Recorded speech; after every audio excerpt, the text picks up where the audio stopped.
On the morning of November 16th, 1944, on a muddy road outside the French town of Gebling, a Sherman tank rolled over an anti-tank mine, and the blast tore the leg of the man commanding it open from knee to thigh, down to the bone.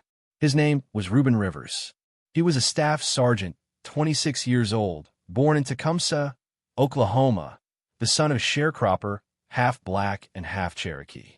A medic reached him with a morphine syringe already in hand, the needle a half-inch from his skin. Rivers looked at the man holding it and told him no. He would say 7 words to the officer who ordered him to the rear, and those 7 words would travel further than the tank ever did. They would outlast the war. They would sit unanswered in an army file for 53 years. To understand why a wounded man refused a needle, you first have to understand what it had cost him simply to be sitting in that tank at all. If this story is pulling you in, take a second to subscribe and let us know in the comments where in the world you're watching from today. The unit was the 761st Tank Battalion. The men called themselves the Black Panthers after the animal on their shoulder patch and the motto stitched beneath it, "Come out fighting." They were the first African-American armored unit ever to enter combat in the history of the United States Army, and almost nothing about the Army of 1944 wanted them there. The numbers tell part of it. The battalion was formed in the spring of 1942 and then trained for more than 2 years before anyone allowed it near a battlefield. White armored units trained for a fraction of that time before shipping out. The 761st was held back, drilled, evaluated, drilled again, sent through cycle after cycle on light Stuart tanks at Camp Claiborne in Louisiana, and then on the medium Sherman at Camp Hood in Texas.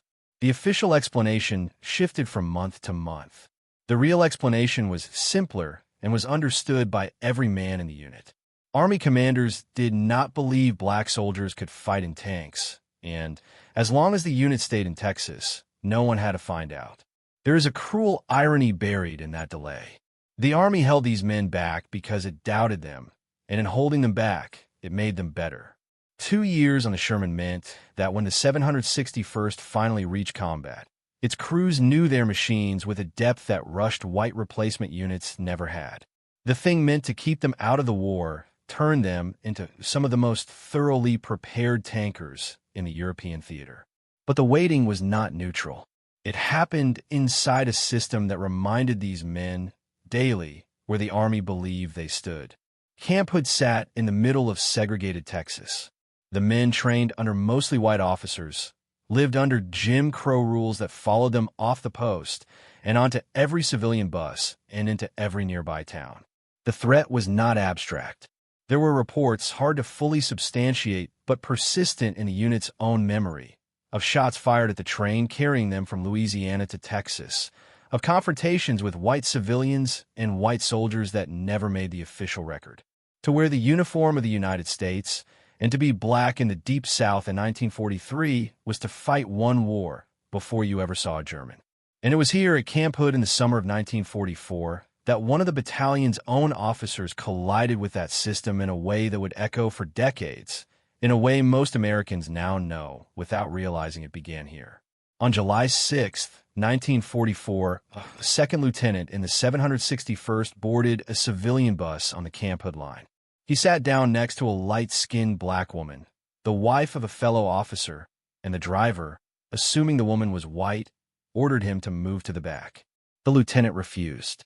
He knew the regulations. The Army had recently barred racial discrimination on vehicles operating on military posts, after men like the Boxer Joe Louis had refused to move on Southern buses, and the resulting publicity had forced the War Department's hand. The lieutenant knew all of this, and he had no intention of being intimidated into moving, and he said so. The military police were called. At the provost marshal's office, men who outranked him in nothing but the color line called him a racial slur to his face, a man who was their superior officer. That lieutenant was named Jack Roosevelt Robinson. The Army moved to court-martial him on 6 charges. His commanding officer in the 761st, Lieutenant Colonel Paul Bates, thought the investigation was incompetent and the charges were garbage, and he refused to sign them. So the Army transferred Robinson to another battalion whose commander would sign, and the court-martial went forward. The defense lawyer dismantled it. One witness admitted on the stand that he had heard a key prosecution witness use a racial epithet about Robinson at the military police headquarters. After a little over 4 hours, Robinson was acquitted on every remaining charge. He never deployed with the unit. He took a medical discharge instead, returned to civilian life, and 3 years later walked onto a baseball diamond in Brooklyn and changed the country. The 761st shipped out for Europe while Robinson was still fighting his case. The man who would become the most famous athlete in American history was, in that summer, just one more black officer the Army would rather court-martial than believe. That was the world the battalion carried with it across the Atlantic. They did not leave it behind at the dock. They brought it into the war, folded it up small, and set it next to the ammunition. The battalion came ashore at Omaha Beach on October 10, 1944. For months and 4 days after the landings, there had turned the sand into a graveyard. They were, by the Army's own count, roughly 700 men. 6 white officers, 30 black officers, 676 enlisted men. They were equipped in England with an upgraded Sherman, the model carrying the 76mm gun, and then they were thrown into a race. They covered 400 miles in 6 days to catch the Third Army, which had tore across France in the late summer and was now grinding into the German border country, and which had bled badly doing it. By late August, Patton's spearheading armor divisions had lost more than 250 tanks. A special truckload of supplies had to be sent forward to the Graves Registration Squad, including 3,000 bags for personal effects. The Third Army needed tanks, and more than tanks, it needed trained crews. This is the part of the story where George Patton enters, and it is worth being careful and honest about who he was, because the channel does not deal in saints. Patton did not want black soldiers in his army out of any sense of justice. His private letters and journals are full of the racial contempt of his time and his class, ugly and unambiguous, and any account that scrubs that away is lying to you. He was a man who held vicious beliefs about the men he was about to command. He was also, perhaps above everything else, a pragmatist who had a war to win and not enough crews to win it with. The only available tank battalion was the 761st, and so the man who privately held these soldiers in contempt requested them by name, because they were trained and they were ready, and he needed them. Both things are true at once. That is where the drama lives, in the gap between what a man believes and what a man does when the cost of his beliefs becomes a battlefield he might lose. On October 28, 1944, in France, Patton came to address them. He had watched this unit conduct training maneuvers back in the States, so he knew what he was getting. The setting in the surviving accounts is plain. He climbed up so they could all see him, onto a vehicle, the back of a half-track and some tellings, and he spoke. The words are recorded across multiple accounts, including the memoir of a man who served in the battalion, and they're some of the most documented sentences Patton ever spoke to any unit. "Men," he said, "you are the first Negro tankers ever to fight in the American Army. I would never have asked for you if you weren't good. I have nothing but the best in my army. I don't care what color you are, so long as you go up there and kill those Kraut sons of bitches." And then, near the end, everyone has their eyes on you and is expecting great things from you.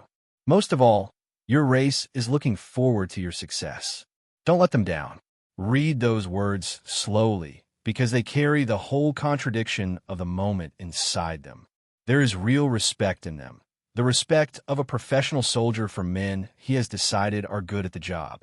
And there is the whole weight of the era pressing down in that one phrase.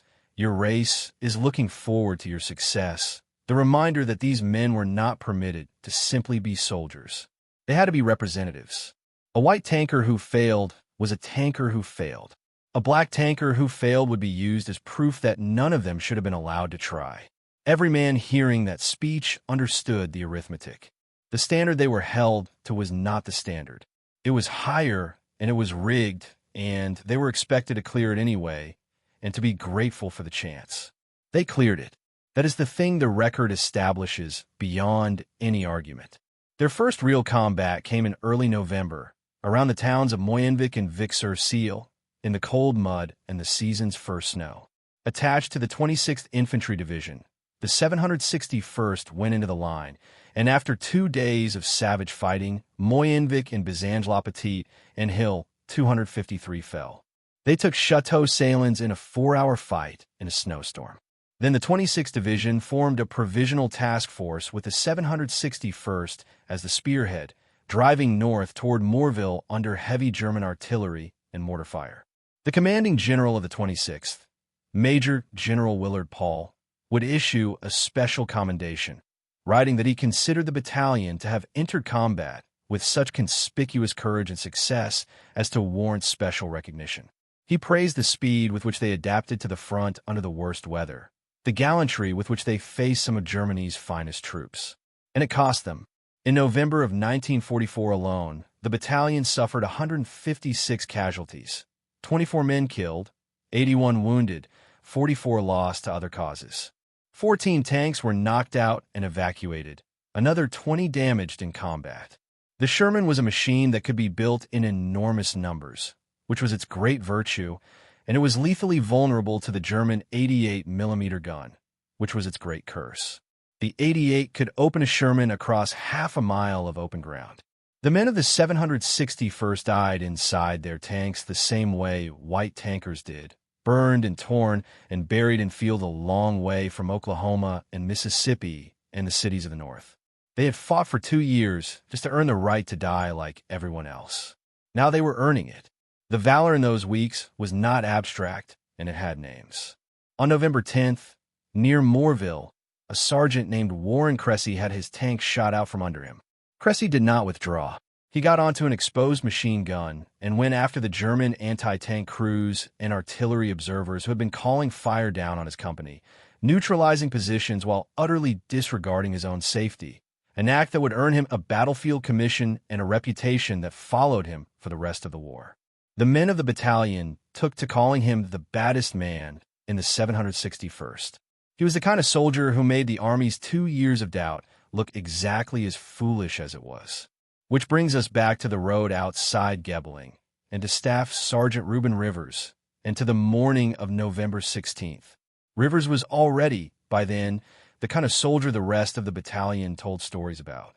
A week earlier, near Morville, the company's advance had been stopped cold by a German roadblock, trees and mines dragged across the road, with the tanks and infantry pinned in the ditches and getting chewed apart by artillery. Something had to be done, and Rivers did it. He climbed down out of his tank, into the open, under direct enemy fire, attached a cable to the roadblock, and dragged it off the road so the column could move. For that, he would be put in for a Silver Star. It was the kind of act that the Army, when it chose to, knew exactly how to recognize. On the 16th, Able Company was advancing toward Gebling when Rivers' tank, in the lead, hit the mine at the railroad crossing. The explosion ripped his leg open to the bone. The wound was severe enough that any reasonable man would have taken it as his ticket out, the kind of injury soldiers grimly called $1 million wound, bad enough to send you home, not bad enough to kill you. The medics rushed in. His company commander, a captain named David Williams, one of the few white officers in the battalion and a man who had come to regard Rivers without reservation, was right there with the morphine. And Rivers said no. He refused the morphine because morphine meant evacuation and evacuation meant leaving his men, and he would not leave his men. Williams, by his own later account, held the needle a half-inch from the leg, and Rivers stopped him. The captain gave him a direct order. "You're going back." And Rivers answered him, in the words that Williams would carry for the rest of his life and repeat in the long fight that came after. "You're going to need me." Then he took command of another tank. What he meant was not bravado. It was arithmetic, the cold, practical arithmetic of a man who knew his trade. The company was understrength and outgunned, pushing into a defended town, and a trained tank commander was worth more in that moment than one man's leg or one man's life. He had counted the cost the way he counted everything, and he had decided the company needed him more than he needed to survive. He had his wound dressed, refused the painkiller that would have ended his war, and rolled back into the fight on a leg, slashed to the bone. He fought for 3 more days. Through the 17th, after the combat engineers had bridged the gap into Gebling, leading the way into the town while the Germans contested every yard, his Sherman trading fire with enemy tanks and guns. Through the night, when German troops, some of them wearing captured American uniforms, tried to slip back into the town. On the 18th, Captain Williams and his medical team found him still in action, still in the fight, and Williams ordered him evacuated again. And again Rivers refused. "Captain, you know better than that," he said. "This is going to be tough." Through the morning of the 19th, refusing evacuation for the third and fourth time, directing his tanks' fire at German positions beyond the town as Able Company prepared to push toward its next objective. At dawn on the 19th, the advance stepped off toward Borgeltroff and ran straight into a wall of German fire. Rivers's tank was in the lead. He could have pulled back. Instead, he radioed that he saw the enemy guns and he was going to fight them. And he turned toward them to cover his company's withdrawal, drawing the fire onto himself so the others could pull clear. Passing within 200 yards of the German guns, he opened fire. A round struck the turret. By the account of one of his crew, it took his head off. It killed him instantly, and it killed another man in the tank with him. He was 26 years old. He had been the first hero of the 761st, and now he was one of its first to die, and he had spent the last act of his life buying time for the men around him with a leg that should have already sent him home. Captain Williams recommended him for the Medal of Honor the very next day. That recommendation is where the second half of this story begins, and it is a harder story than the first. Because the war against the Germans for Reuben Rivers was over on that road on the 19th of November. But there was another war, the one the battalion had carried across the Atlantic folded up next to the ammunition, and that war did not end at Gebling. It did not end when Germany surrendered. For the medal that David Williams put Reuben Rivers in for, that second war would go on for more than half a century. In Part 2, we follow what happened to that recommendation and to the men who made it. We will see the battalion fight through the worst winter of the war to break the siege of Bastogne and stand at the gates of a place that gave a new and terrible meaning to everything they had been fighting against. We will see what the Army did with the proof when the proof was finally undeniable, how one white captain spent 20 years refusing to let a dead black sergeant be forgotten, and why the answer to the question this story asks, what the Army owed these men, took until 1997 to arrive. The recommendation Captain David Williams filed on November 20th, 1944, asked the United States Army to award its highest decoration for valor to a dead black sergeant. To understand what happened to that piece of paper, you have to understand a fact that sounds, at first, like it cannot be true. During the entire Second World War, in which more than 1 million African-American men and women served, the United States awarded the Medal of Honor to 433 service members. Not one of them was black. Not one. This was not because black soldiers did not perform deeds that met the standard. Reuben Rivers alone had performed several. It was because the system that recommended, reviewed, and approved those medals was run by men who lived inside the same assumptions that had kept the 761st in Texas for 2 years. A recommendation for a white soldier traveled up a chain of officers predisposed to believe it. A recommendation for a black soldier traveled up a chain of officers predisposed to find a reason it could be downgraded, lost, or quietly allowed to die in a file. The deeds were real. The valor was real. The machinery that was supposed to recognize it had a flaw built into its foundation, and the flaw had a color. So when Williams's recommendation went up the chain, it did not become a Medal of Honor. Somewhere in the process, it was downgraded or set aside, or simply absorbed into the vast paperwork of a continental war. What Rivers received instead was a Silver Star for the earlier action at the roadblock near Moreville. A real decoration. A serious one, but not the one his company commander had asked for, and not the one the deeds of those 4 November days had earned. Here is where most versions of a story like this would end, with the injustice named and the audience invited to feel the appropriate sorrow. But the 761st does not end in November of 1944. The battalion still had the hardest fighting of its war ahead of it, and one man back home would refuse for 20 years to let Rivers be forgotten. If this story is landing with you, take a moment to subscribe and turn on notifications. It helps us keep telling them. The 761st kept fighting. On December 14th, The battalion spearheaded the Third Army's advance past the old Maginot Line and crossed into Germany itself, preparing to throw itself at the Siegfried Line. Then, on December 16th, in the pre-dawn dark of the Ardennes forest, an American sentry reported what looked like pinpoints of light flickering all along the German line. They were the muzzle flashes of hundreds of German guns. Hitler had launched his last great offensive in the West. The line buckled. A salient 60 miles deep tore into the Allied front, and for a span of days senior commanders genuinely did not know whether it would hold. It became known as the Battle of the Bulge.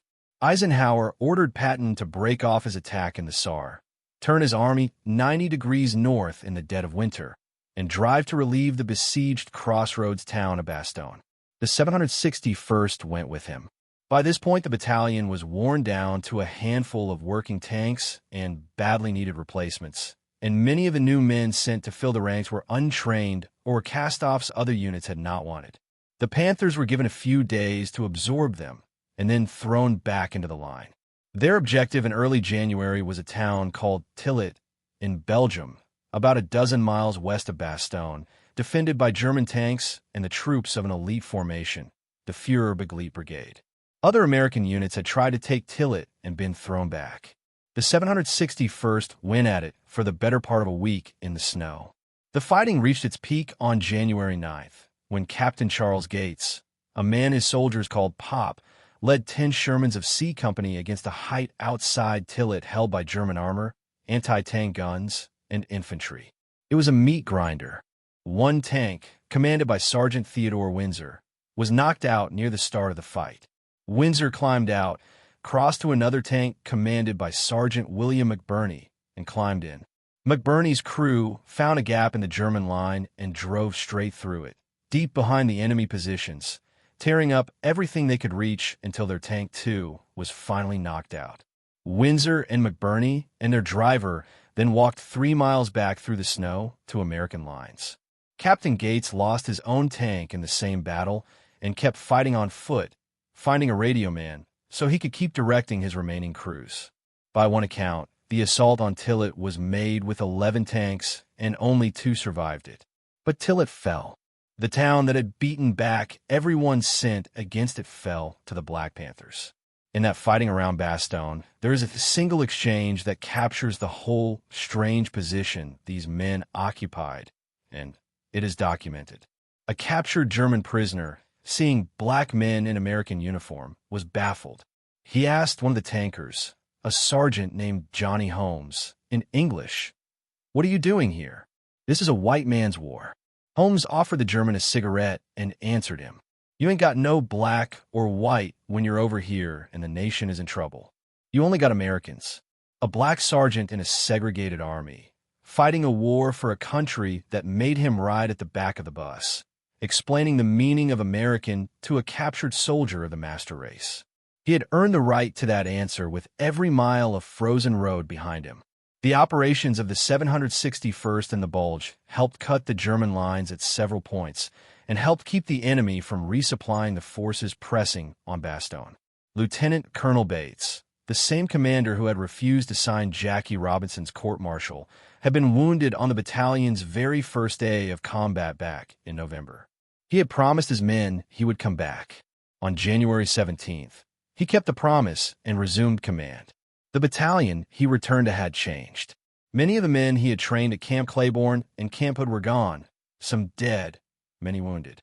But it was, by now, an unmistakably veteran outfit. The fighting did not stop. As the spearhead for the 103rd Infantry Division, the 761st helped breach the Siegfried Line in March of 1945, operating at times far ahead of friendly artillery, attacking and destroying fortified positions in the face of vicious resistance. They drove deeper into the Reich. They pushed farther east and stayed on the line longer than any other armored battalion in the theater, 183 consecutive days of combat. By the end, they were among the first American units to link up with the Soviet Red Army coming the other way. And near the very end, the men of the 761st saw the thing that the whole war had been about, the thing that gave a final and unanswerable meaning to every insult they had swallowed to get there.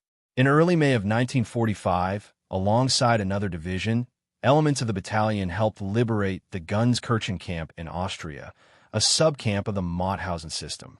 Inside, they found something that no amount of combat had prepared them for. Thousands of prisoners, many of them Hungarian Jews, near death from starvation and disease, packed in a filth, the survivors of a deliberate machinery of murder.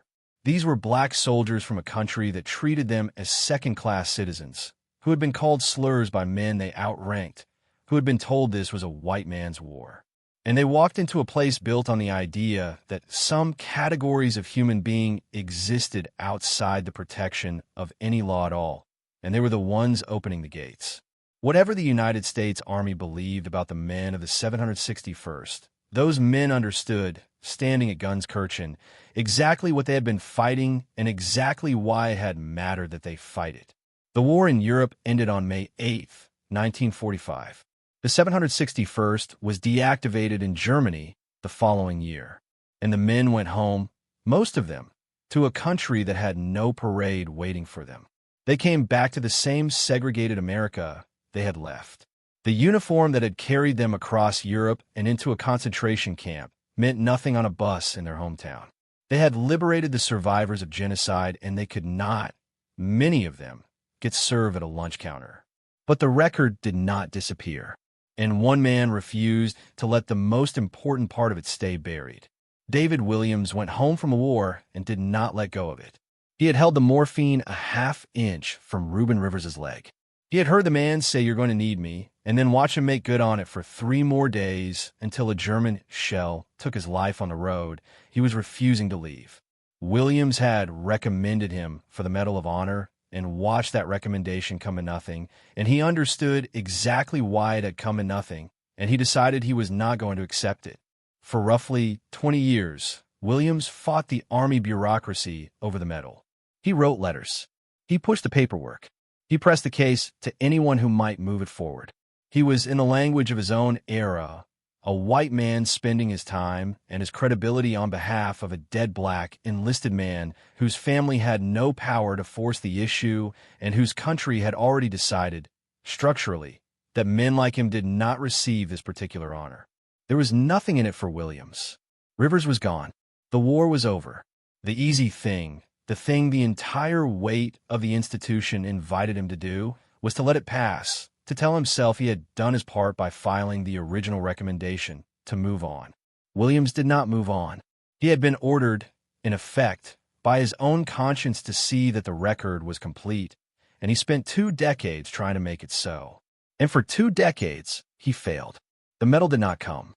But the country around that buried record was beginning, slowly and unevenly, to change, and the 761st was part of the reason why.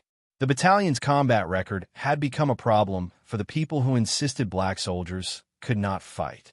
Here was a unit with 11 silver stars, dozens of bronze stars, hundreds of purple hearts, a unit that had taken Tillit when others could not, that had spent more days in continuous combat than any armored battalion in the theater. A journalist named Tresvin Anderson, who had been with them, chronicled what they did so it could not be quietly erased. The performance of units like the 761st, set against the ugly old claims of racial inferiority, made the Army's segregation harder and harder to defend on any honest grounds. On July 26, 1948, President Harry Truman signed Executive Order 19981, mandating equality of treatment and opportunity in the armed forces and beginning the end of official military segregation. The order did not happen because of any single unit.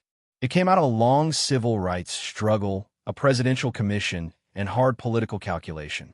But the proof that men like the Panthers had written in blood across Europe was part of the foundation it rested on. The Army could no longer say these men could not fight. They'd fought longer and gone farther than almost anyone. The men who had been held back in Texas for 2 years had helped make it impossible for the next generation to be held back at all. The recognition of the unit came in pieces and late. The 761st received the Presidential Unit Citation in 1978, more than 30 years after the war, the formal acknowledgement that the battalion had performed with the extraordinary distinction its members had always known it had. But the specific injustice, the question of the individual men whose valor had been downgraded because of their race, stayed open into the 1990s. Then, in 1993, the Army did something it had spent 50 years avoiding. It commissioned a study. Researchers at Shaw University, a historically black institution in North Carolina, were contracted to investigate a single question, plainly stated: whether there had been racial disparity in the awarding of the Medal of Honor during the Second World War. It was the kind of question the Army had every institutional reason never to ask, because everyone already suspected the answer, and the answer was an indictment. The Shaw team did the work. They went into the records, the recommendations, the downgrades, the citations, and they found exactly what the absence of a single black Medal of Honor recipient implied. There had been disparity. Men had performed deeds that met the standard and had been denied the medal for no reason that survived honest examination except the color of the men who performed them. The study recommended that the Army consider a group of 10 soldiers for the Medal of Honor. Of those 10, 7 were ultimately approved. Reuben Rivers was one of the 7.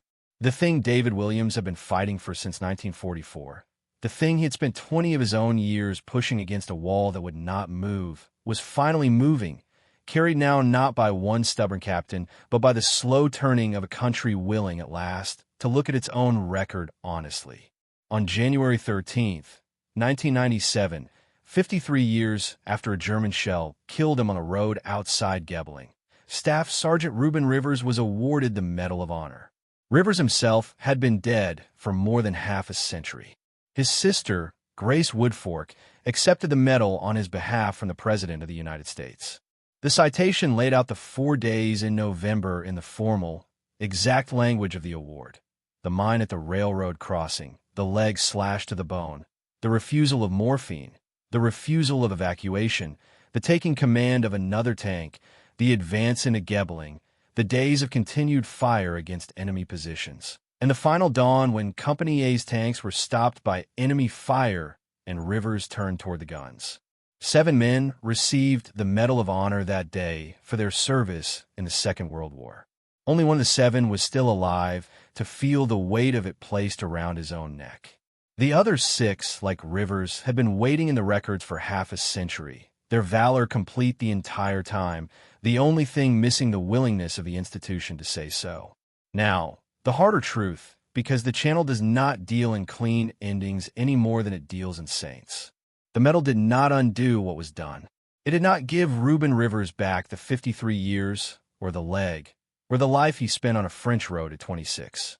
It did not erase the 2 years in Texas, or the slurs spoken to Jackie Robinson by men he outranked, or the 433 medals awarded during the war with not one going to a black soldier.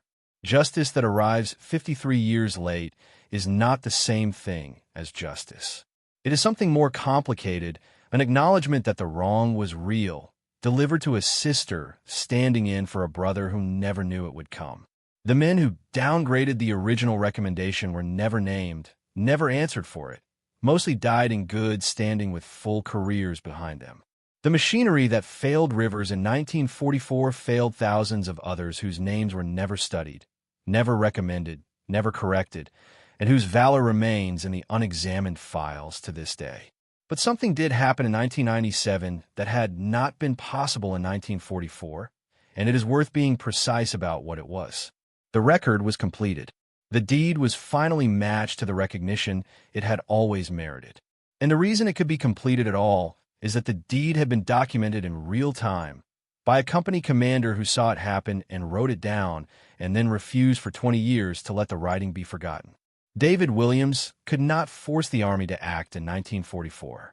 What he could do was make sure that when the country was finally ready to look, the evidence would be there, complete and undeniable, waiting. He kept the record so that justice, when it finally became possible, would have something to act on. That is the quiet machinery underneath this whole story, not the medal. The documentation that made the medal possible across 53 years and the death of nearly everyone involved.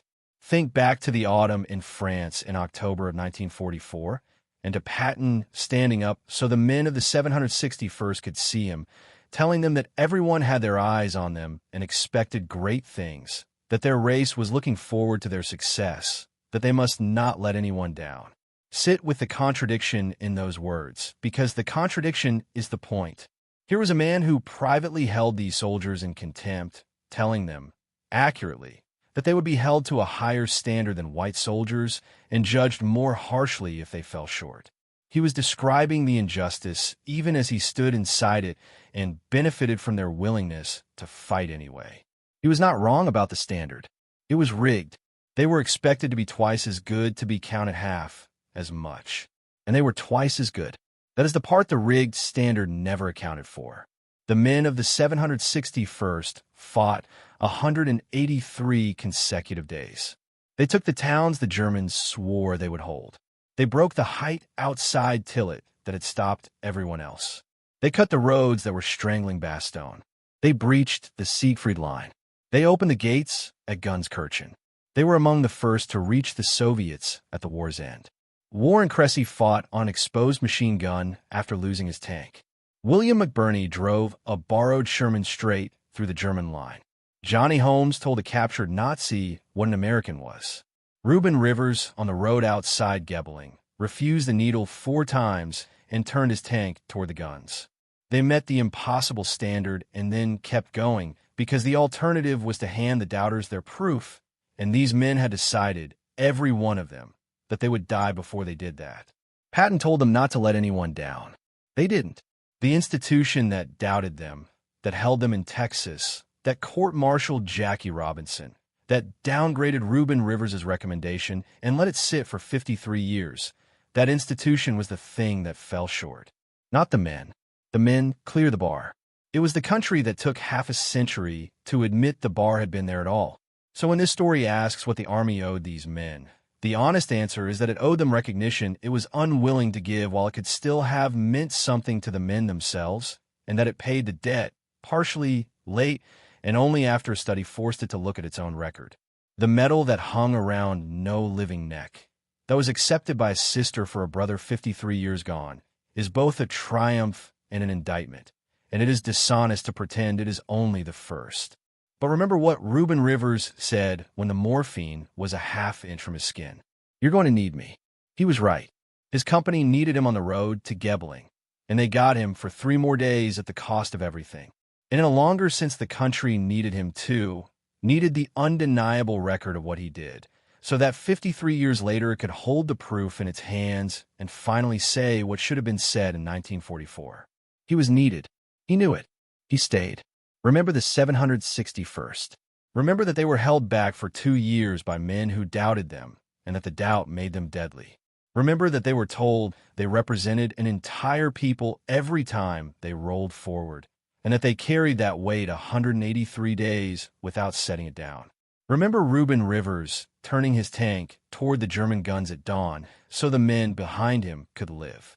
And remember that someone wrote it down and kept writing it, and refused to stop until the record was complete enough to force a reckoning half a century late. Thank you for watching. For more stories like this one, check out the other videos on your screen now, and don't forget to subscribe.